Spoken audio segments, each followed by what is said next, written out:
வேங்கை வயல் வழக்கில் விடுதலை சிறுத்தைகள் கட்சி தாக்கல் செய்த மனுவுக்கு இன்றுக்குள் பதிலளிக்க சிபிசிஐடிக்கு புதுக்கோட்டை நீதிமன்றம் உத்தரவிட்டுள்ளது. வேங்கை வயல் வழக்கில் சிபிசிஐடி தாக்கல் செய்த குற்றப்பத்திரிகையில் பல்வேறு முரண்பாடுகள் இருப்பதால் அதனை ஏற்கக்கூடாது என கூறி விடுதலை சிறுத்தைகள் கட்சி சார்பில் மனு தாக்கல் செய்யப்பட்டது. அதேபோன்று வழக்கில் குற்றம் சாட்டப்பட்ட 3 பேரும் பட்டியல் சமூகத்தினராக இருப்பதால் இந்த வழக்கை நீதித்துறை நடுவர் நீதிமன்றத்திற்கு மாற்ற வேண்டும் என சிபிசிஐடி தரப்பிலும் மனு தாக்கல் செய்யப்பட்டது.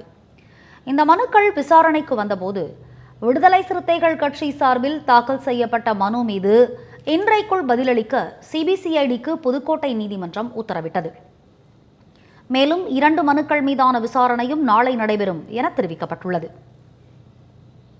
வழக்கு விசாரணைக்கு பிறகு விடுதலை சிறுத்தைகள் கட்சி வழக்கறிஞர் செய்தியாளர்களை சந்தித்தார்.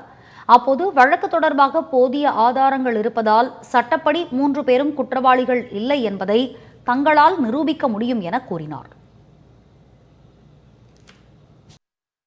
1.5 ஆண்டுகளுக்கு முன்னால் இதேபோல் சிபிசிஐடி அலுவலகத்தில் அவர்கள் கேட்ட அனைத்து கேள்விகளுக்கும் எங்களுடைய வழக்கறிஞர்கள் முறையாக பதில் சொல்லியிருக்கிறார்கள்.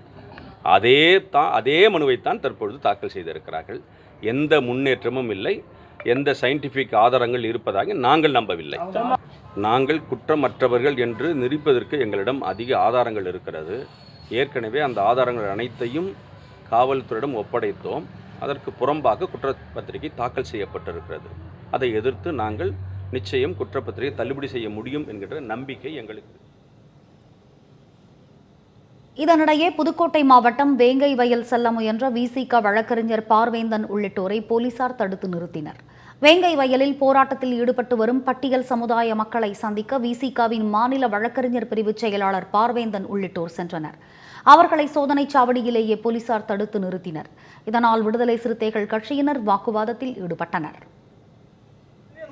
அந்த மக்கள் உயிருக்கு ஆபத்துன்னு எங்களுக்கு போன் பண்றாங்க, ரெக்கார்டு காட்டுவாங்க. உங்களுக்கு காவல்துறை வருவாய்த்துறை எங்களுக்கு நெருக்கடி பண்றாங்க, எங்களுக்கு உயிருக்கு ஆபத்து இருக்கு அப்படின்னு அந்த மக்கள் சொல்றாங்க. நாங்க போய் பாக்குறதா இல்லையா?